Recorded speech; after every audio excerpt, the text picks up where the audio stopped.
Welcome viewer, I am Murugan S.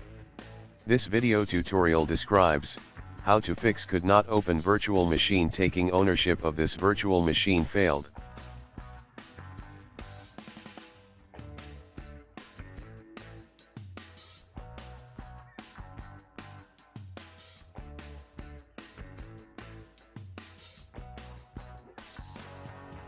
Open virtual machine location.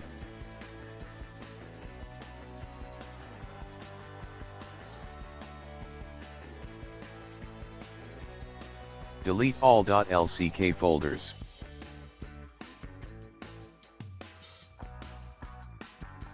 Close and exit folder.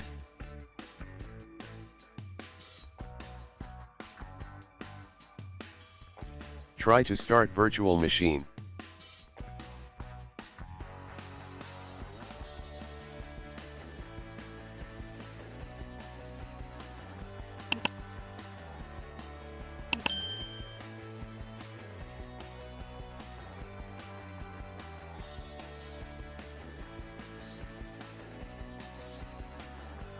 I hope this video tutorial helps to you. Please like, share and don't forget to subscribe my channel. Thank you very much.